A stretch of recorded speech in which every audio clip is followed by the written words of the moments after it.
সাদ্দাম আসাদ সাহেবের অফিস কক্ষে ঢুকলো। সালাম না দিয়ে আসাদ সাহেবের পাশে গিয়ে দাঁড়ালো। তীক্ষ্ণ চোখে তাকিয়ে আছে আসাদ সাহেবের দিকে। কি ব্যাপার সাদ্দাম, তুমি এভাবে আমার কাছে এসে দাঁড়ালে কেন? আর এভাবে আমার দিকে তাকিয়ে আছো কেন?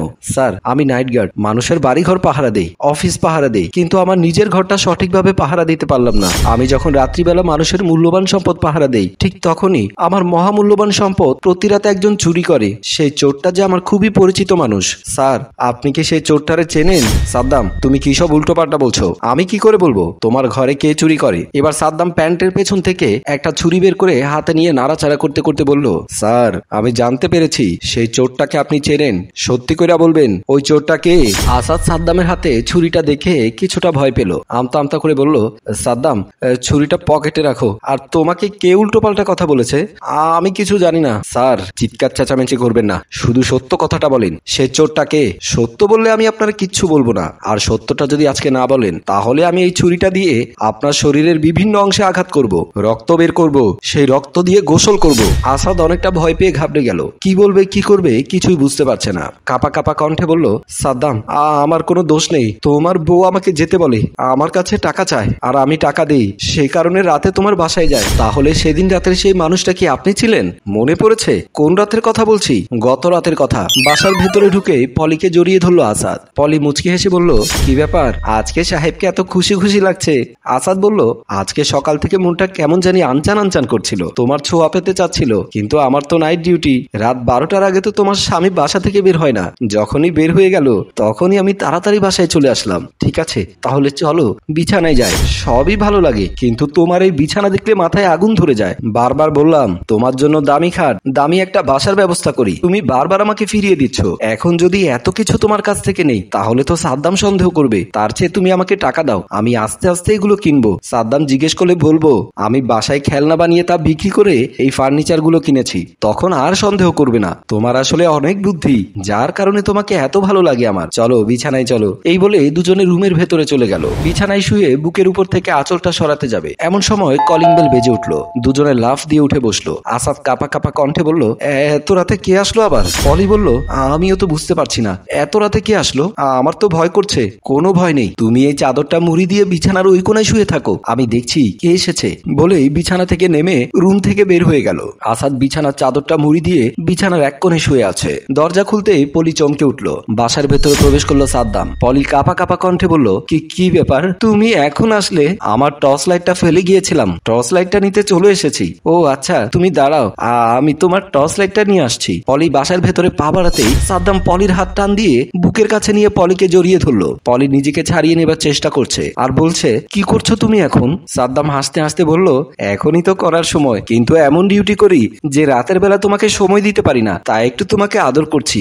এখন আমাকে আদর করতে হবে না, যাও তুমি তোমার কাজে যাও, সকালে এসে যা ইচ্ছে তাই করবে। বলেই নিজেকে ছাড়িয়ে নিয়ে বাসার ভেতরে চলে গেল। সাদ্দাম ও পলির পেছনে পেছনে চলে গেল। রুমের ভেতরে ঢুকতেই পলি সাদ্দামকে বাধা দিয়ে বলল, তুমি আসলে কেন? তুমি বাহিরে দাঁড়াও, আমি লাইটটা নিয়ে আসছি। সাদ্দাম বলল, কি সমস্যা, তুমি আমাকে এভাবে বাধা দিচ্ছ কেন?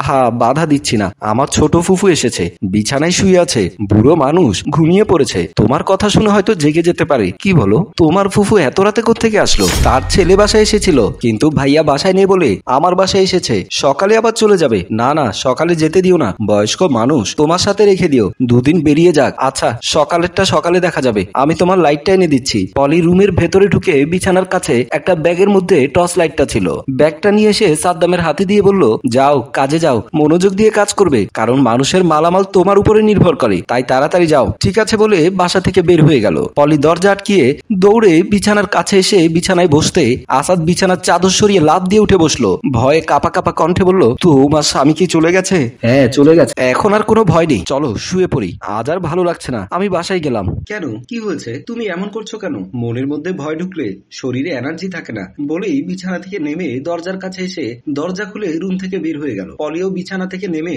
আসাদের পেছন পেছনে রুম থেকে বের হয়ে গেল। বাহিরে মেন দরজার সামনে আসতেই পেছন থেকে পলি আসাদের হাত টেনে ধরে বলল, তুমি এত ভীতু, সেটা আমি আগে জানতাম না। তুমি যে অফিসের বস, সে অফিসের সামান্য দারোয়ান হচ্ছে আমার স্বামী, তাকে এত ভয় পাচ্ছ কেন?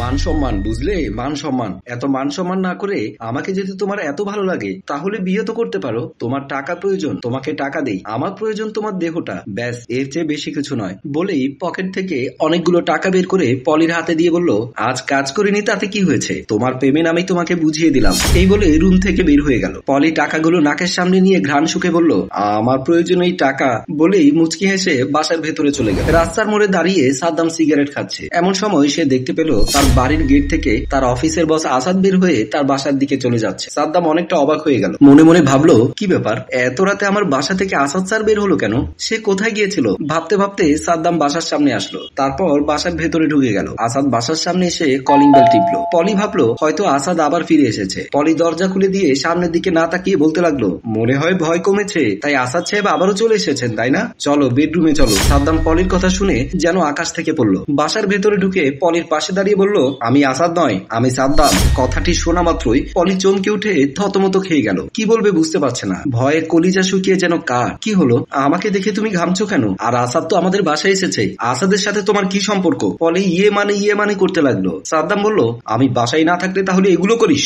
আমি সারা রাত ডিউটি করি, না ঘুমিয়ে টাকা ইনকাম করে সংসার চালাই, আর তুই কিনা আমার খেয়ে আমার পরে অফিসের বসের সাথে পরকীয়া লিপ্ত হয়েছিস, তার সাথে রাত্রি যাপন করিস। পলি ভয়ে কাঁপছে। তোর ফুফু এসেছে। কত বড় মিথ্যে কথা তুই বললি। যে বিছানায় আমি ঘুমাই সে একই বিছানায় তুই পরপুরুষ নিয়ে শুয়েছিস।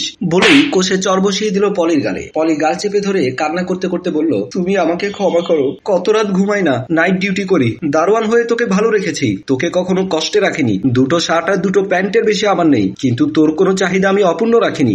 যখন যা চাস আমি তোকে তাই দেই, তার প্রতিদান কি তুই এভাবে আমাকে দিলি? আমি কোনোদিনও কল্পনা করতে পারিনি আমি চোর পাহারা দেই, আর এদিকে আমার নিজের ঘরে চুরি হয়ে যাচ্ছে।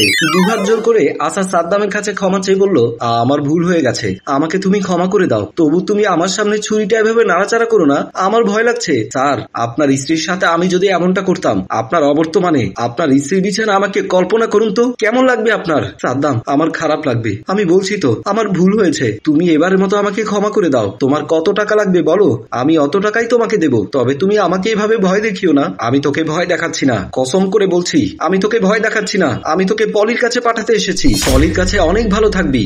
ভয়ে কাপা কাপা কণ্ঠে আসাদ বলল, সাদ্দাম এসব তুমি কি বলছো? আমি সত্যি বলছি, পলিকে আমি মেরে ফেলেছি। ও এখন এই ভুবনের বাসিন্দা নয়, ও এখন ওই ভুবনের বাসিন্দা হয়ে গেছে। তোকে ওর কাছে পাঠিয়ে দেবো। বলে দুহাত দিয়ে নাকের উপরে চাপ দিয়ে ধরে শ্বাসরোধ করলো সাদ্দাম। ছটফট করতে করতে মৃত্যুর কোলে ঢলে পড়লো আসাদ। প্রিয় ভিউয়ার্স, এমন মৃত্যু কারোই কাম্য নয়, কিন্তু বিশ্বাস একবার ভেঙে গেলে সেই বিশ্বাস কখনো জোড়া লাগানো সম্ভব নয়। গল্পটি ভালো লাগলে লাইক, কমেন্ট ও শেয়ার করুন। গল্পটি রচনায় ফেরদৌস অপু, প্রযোজনায় আব্দুল মজিদ, পরিচালনায় রেজাউল কবির চৌধুরী।